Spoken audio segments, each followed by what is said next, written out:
Well, this show is about swimmers. The title pretty much says it all.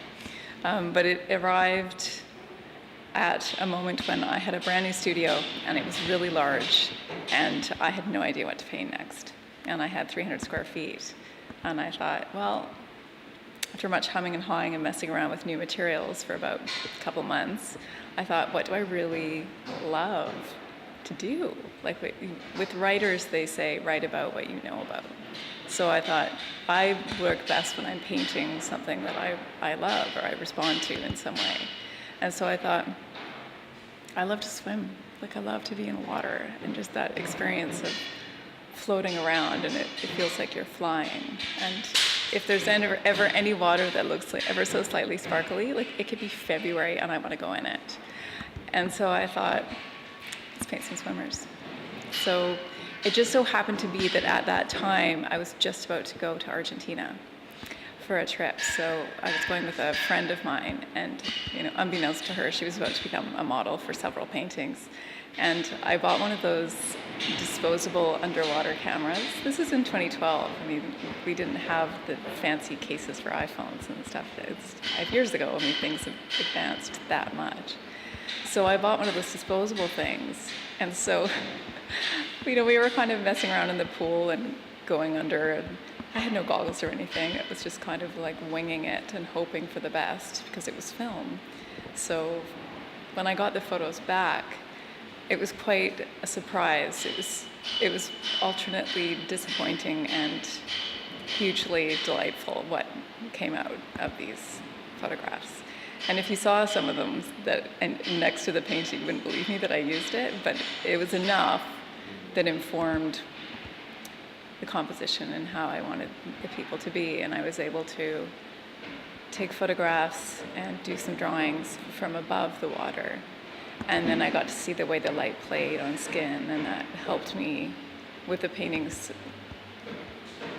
where the photographs weren't the greatest quality. So it was quite an interesting way to work. So now I had this empty studio that was covered in these really strange collages with so much blue and all these sort of photograph with like a drawing that would extend like a good 8 inches beyond the edge of the photograph. And then I experimented with putting different swimmers together and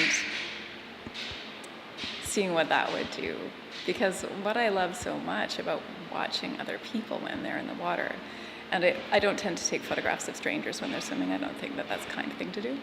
So, but I like to watch them. I like to watch the dynamic of people when they're in the water. And it can go so many different ways because you're in this completely different environment and your physical experience has changed. And so people behave differently.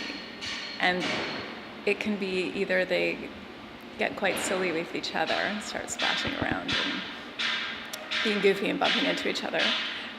Or some people have kind of this solitary moment and they're in public and they're almost naked in public, and yet they're having this totally peaceful, serene moment to themselves of just experiencing that moment. It's quite difficult to swim around in the lake and worry about your taxes because you're just taken out of your life completely.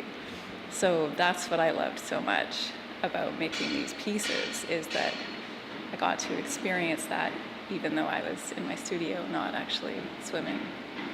And the result is, so you see them all together, we're going back 5 years. So when I decided to approach Martin about a show here, Martin Batchelor, I thought, what am I going to show? I had this stack of pieces that had never been shown all together before. So I pulled them all out from as 5 years had gone by. So I looked at them differently. They weren't quite as finished as I thought they were. So, I had 5 years of experience and I was a bit more critical. And so most of the pieces I went back in and changed. Some of them a little bit, some of them quite a lot. And then I made several new ones.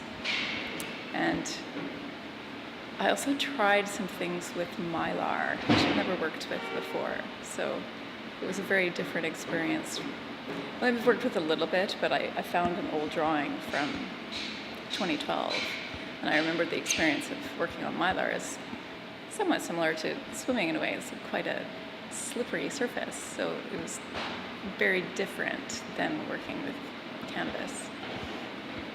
So I made all these little tiny Mylar art drawings. Sometimes I made them of the paintings that already existed, just to see if it would be a different experience using, going from big to small. Because I either paint giant pieces or I paint tiny pieces. It seemed to be halfway for me, but it was interesting painting on the Mylar. I think I'll try more, maybe big ones. I don't know how big they make it.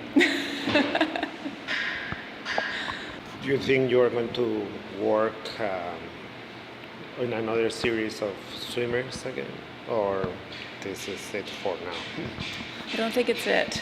Since the show opened, I've had several more ideas for pieces, so there's a few more in there brewing.